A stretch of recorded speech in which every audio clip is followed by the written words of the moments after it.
মিথিলা বললেন তার জীবনের বড় ভুল তাহসানকে বিয়ে করা। মাত্র ২০ বছর বয়সে সঙ্গীত শিল্পী অভিনেতা তাহসানকে বিয়ে করেছিলেন মিথিলা। সালটা ২০০৬।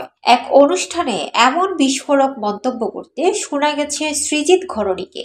সেই ক্লিপস এখন ভাইরাল নেট মাধ্যমে।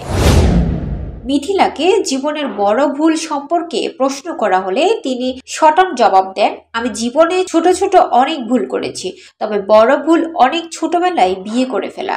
এই মন্তব্যের জেরে সাহসী মিথিলাকে তুমুল কটাক্ষের মুখে পড়তে হয়। একজন নেটিজেন লেখেন, হাস্যকর, বড়ই হাস্যকর। ছোটবেলায় তাহসানের মতো সেলিব্রিটিকে বিয়ে না করলে আপনার মতো মিথিলা সারা জীবন প্রদীপের নিচেই থেকে যেতেন।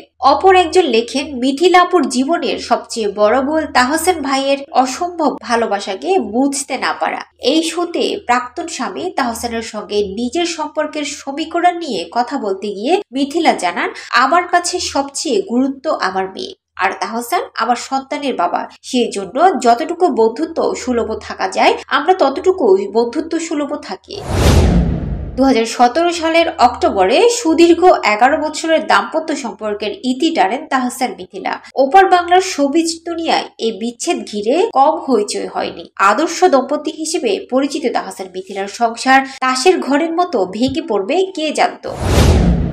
তাহসানের সঙ্গে ডিভোর্সের প্রায় ২ বছর পর ২০১৯ সালের ডিসেম্বরে টালিগঞ্জের নামী পরিচালক সৃজিত মুখোপাধ্যায়ের সঙ্গে গাঁটছড়া বাঁধেন রাফিয়াত রাশিদ মিথিলা। নতুন সম্পর্কে জড়ালেও প্রাক্তন স্বামীর সঙ্গে সৌজন্যের সম্পর্ক পূর্ণ মাত্রায় বজায় রেখেছেন মিথিলা। আর সেই সম্পর্কের সূত্রধর নিঃসন্দেহে তাহসান মিথিলার একমাত্র কন্যা আয়রা। ডিভোর্সের পর মায়ের কাছেই থাকে সে, কিন্তু সময় সুযোগ পেলেই তাহসানের সঙ্গে সময় কাটাতে দেখা যায় আয়রাকে।